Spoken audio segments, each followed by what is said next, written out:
Speaking English with Ada. Hello, hello, English learners. Welcome back to another exciting episode of Speak English with Anna. As always, I'm your host, Anna, and I am so happy to see you here today. And hello, everyone. I'm Mike. It is great to be back in the studio. How are you doing today, Anna? I'm doing fantastic, Mike. Thank you for asking. I am really energized because we have such a useful topic to discuss today. It is something that I think will really help our viewers improve their daily lives. That sounds promising. I can't wait to hear it. But before we dive into the topic, we should probably welcome our new viewers, right? Absolutely. If this is your first time joining us, welcome to the family. This channel is designed to help you improve your listening and speaking skills through natural, real-life conversations. That's right. No boring textbooks here, just real talk between friends. So if you are serious about becoming fluent and confident in English, you are definitely in the right place. Exactly. So please take a moment right now to support us. Go ahead and hit that big red subscribe button below. It really helps our channel grow. And don't forget to click the notification bell icon right next to it.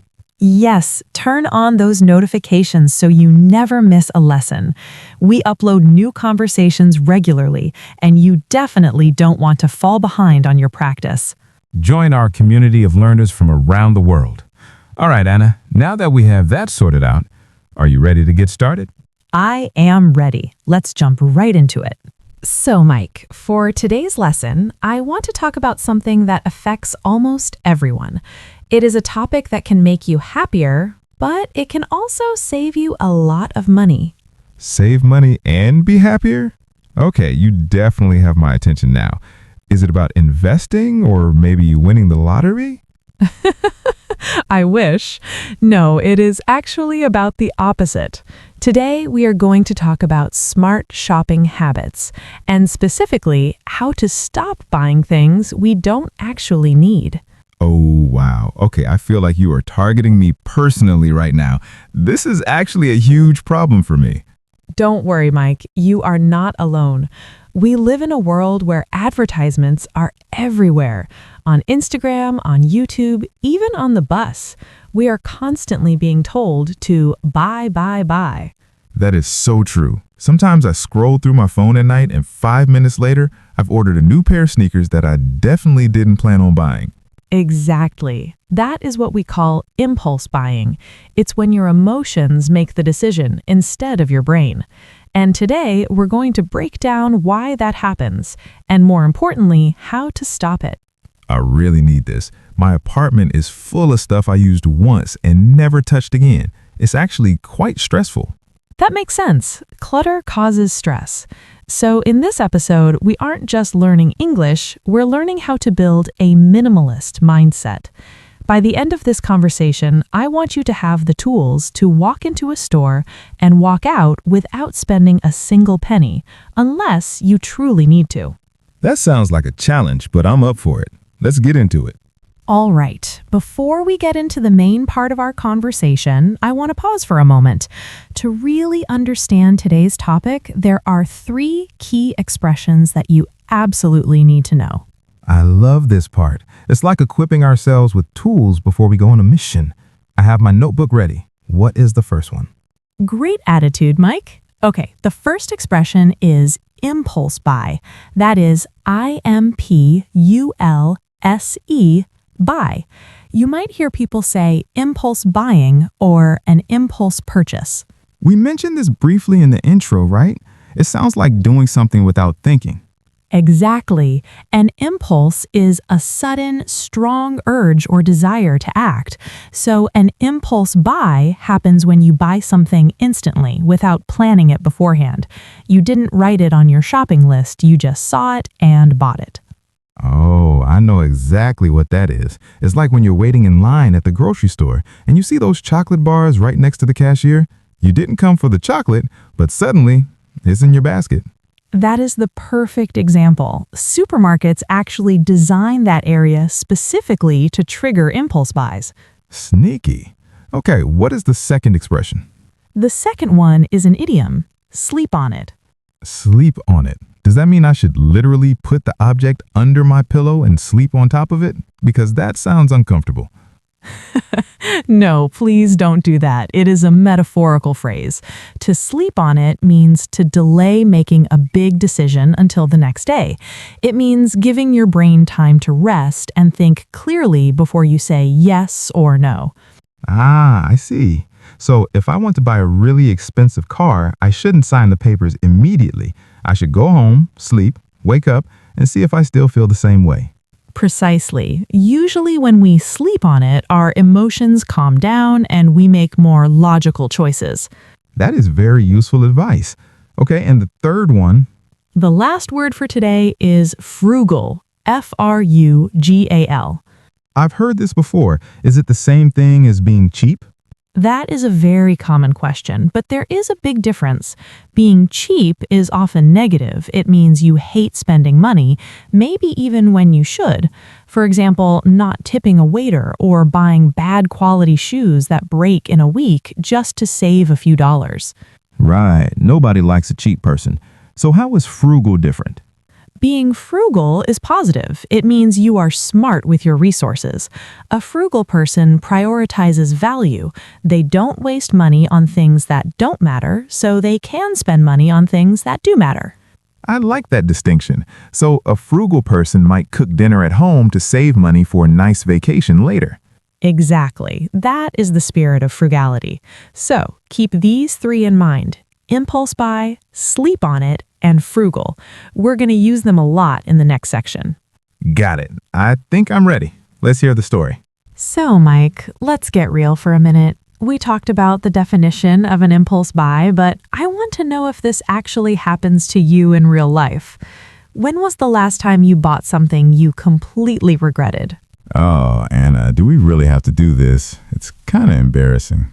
Come on, this is a safe space, and I'm sure everyone listening can relate. Be honest. Okay. Literally yesterday. Yesterday? Wow, that is recent. Okay, walk me through what happened. What did you buy? I bought a high-end, waterproof hiking jacket. It looks incredibly cool, like something an adventurer wear on Mount Everest. Okay, and do you hike? No, not really. I mean, I walk to the coffee shop sometimes. That's about as much hiking as I do. So why did you buy it? That is the crazy part. I wasn't even looking for a jacket. I was just laying on my couch, scrolling through social media, and suddenly an ad popped up. It said, "Flash sale, 50% off for the next 2 hours only." Ah, the classic flash sale trap. They created a sense of urgency. Exactly. My brain just panicked. I thought, if I don't buy this right now, I am losing money. It felt like such a good deal that I couldn't pass it up. So I clicked add to cart, entered my credit card details, and boom, ordered. It took less than 2 minutes. And how did you feel immediately after you clicked that button? For the first 5 minutes, I felt great. I felt excited, like I had won a prize. It was a rush. That is the dopamine hitting your brain. Shopping gives us a chemical reward. But how do you feel now? Terrible. I woke up this morning and looked at my bank account balance, and my heart sank. I remembered that I'm supposed to be saving money for my summer holiday. Now I have less money, and I have a jacket that will probably just sit in my closet gathering dust. It was a total impulse buy. See, that is the cycle. First comes the trigger, usually an ad or a sale. Then comes the emotion, excitement or fear of missing out. Then the action, buying it. And finally, the result, regret. It sounds so obvious when you explain it like that, but in the moment, it felt like I needed that jacket to survive. It's like the store hacked my brain. In a way, they did. Marketing is designed to bypass your logical brain and target your emotional brain. But the good news is, Mike, there is a way to hack them back. Please tell me. My bank account cannot handle another flash sale. There is a specific strategy I use to stop this exact situation. It helped me go from being a shopaholic to being a smart, frugal shopper. I am all ears. Teach me your ways, Anna. All right, Mike, you are ready to stop the impulse buys and save your bank account? Here is the golden rule that changed my life. It is very simple, but you have to be strict with it. It is called the 24-hour rule. The 24-hour rule. Okay, it sounds like a challenge. How does it work? It is exactly what it sounds like. Whenever you see something non-essential that you want to buy, like a jacket, a gadget, or even a fancy decoration, you are not allowed to buy it immediately. You must force yourself to wait exactly 24 hours. So I just walk away? You walk away, you close the browser tab, you put the item back on the shelf. You create physical distance between you and the product, and then you do what we learned earlier, you sleep on it. Okay, let's play this out. If I had used this rule yesterday with the hiking jacket, I would have seen the ad, closed my phone, and went to bed. Right. Now be honest, when you woke up this morning, did you still have that burning desire to buy the jacket? Definitely not. Actually, when I woke up, I had forgotten about it completely until I saw the email confirmation. If I had waited 24 hours, the urge would have disappeared. Bingo! That is why the rule works. That rush or excitement you feel is temporary. It usually fades away after a good night's sleep. By waiting 24 hours, you allow your logical brain to wake up and say, "Hey Mike, we don't hike. We don't need this." That makes so much sense. It separates the emotion from the transaction. Exactly. Now, if you wait 24 hours and you still want it just as badly the next day and you can afford it, then go ahead. It's probably a thoughtful purchase, not an impulse one. I like that. It's not about banning shopping. It's about filtering it. But Anna, I have a question. Does this make me boring? I mean, being frugal sounds a bit restricting. I am so glad you asked that. Many people think being frugal means living a miserable life where you never spend money. That is a huge misconception. So, what is the reality? Think of it this way. Every dollar you spend on something you don't care about, like that jacket, is a dollar you cannot spend on things you do care about. Like my summer holiday. Precisely. Being frugal isn't about suffering. It is about aggressively saving money on things that don't matter so you can spend extravagantly on the things that do matter. Wow, that is a completely different perspective. So by not buying the jacket, I'm actually buying a better holiday. Yes, you are prioritizing your happiness. So the next time you feel that urge to spend, ask yourself, is this item worth more to me than my dream holiday? That is a powerful question. I'm going to write that down on a sticky note and put it on my credit card. That's a great idea. Visual reminders help a lot. So, are you willing to try the 24-hour rule this week? Absolutely. No more midnight shopping for me. I'm going to sleep on every decision from now on. All right, everyone. We have heard the story and we have learned the rule. Now I want to take a few minutes to break down the English we just used. There were some really good phrases in there that native speakers use all the time. I'm ready. It's always good to understand why we say things, not just what we say. Where should we start? Let's start with the idiom of the day, sleep on it. We used this a lot. Mike, can you remind us what context we used it in? Sure. You told me that before I buy something expensive, I should wait 24 hours. I should sleep on it. Perfect. Now, grammatically, this is a phrasal verb that acts as an idiom. You can use this in business, in relationships, or in shopping. For example, if your boss offers you a promotion, but you aren't sure if you want the extra work, you can say, "Thank you for the offer. Can I sleep on it and give you an answer tomorrow?" That is a really polite way to ask for time. It sounds much better than saying, "I don't know, wait a minute." Exactly. It sounds professional and thoughtful. It shows you take the decision seriously. Got it. Next, I want to ask about the word impulse. We said impulse buy, but can I use it in other ways? Great question. Yes, you can. In our story, impulse buy is a compound noun. The action is the buy, and the type is impulse. But you can also use the adjective form, impulsive. Impulsive. Okay. So if I'm the kind of person who always does things without thinking, am I an impulsive person? Yes. You could say, Mike is very impulsive. He bought a plane ticket to Bali 5 minutes before the flight left. Okay, I am not that impulsive, but I understand the difference. Impulse buy is the action or the object, and impulsive describes the person or the behavior. Spot on. And finally, let's look at frugal one more time. I want to emphasize the pronunciation. It's 2 syllables, frugal. Stress on the first part. Frugal, like fruit. Yes, similar sound. And remember the preposition we often use with it. We say he is frugal with his money. We don't usually say he is frugal for his money. That is a good tip. Prepositions are always tricky, so I need to be more frugal with my paycheck so I can travel more. Perfect sentence structure, Mike. You are learning fast. Oh, I have a good teacher. Aw, thank you.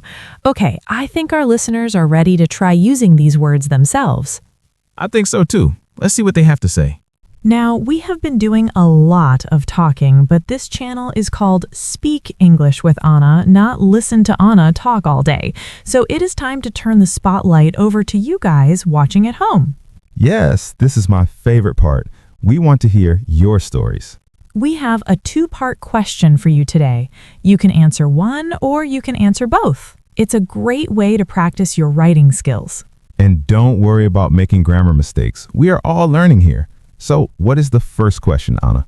The first question is, what is the funniest or most useless thing you have ever bought on impulse? Oh, I can't wait to read these. I really hope someone beat my hiking jacket story. Please tell me I'm not the only one who bought something totally unnecessary. I am sure you are not, Mike. Maybe someone bought an exercise machine they never used or kitchen gadgets that just take up space. We want to know, so type your impulse buy confession in the comments below. Just let it all out. It's therapeutic. And what is the second question? The second question is for our money-saving experts out there. Do you have a personal rule for saving money? Ooh, good one. We talked about the 24-hour rule, but maybe you guys have different strategies. Exactly. Maybe you use a cash-only system, or maybe you have a one-in, one-out rule where you only buy something new if you throw something old away. That is a really cool idea. One in, one out. I should try that. Share your tips with the community. Read the other comments, reply to them, and maybe you'll learn a new trick to save money this month. We read every single comment, and we will feature the best answers in next week's video, so make sure your English is on point. Yes, so pause the video right now, scroll down, and leave your comment. We are waiting. Did you do it? Okay, great. Let's wrap this up. Well, that brings us to the end of today's episode.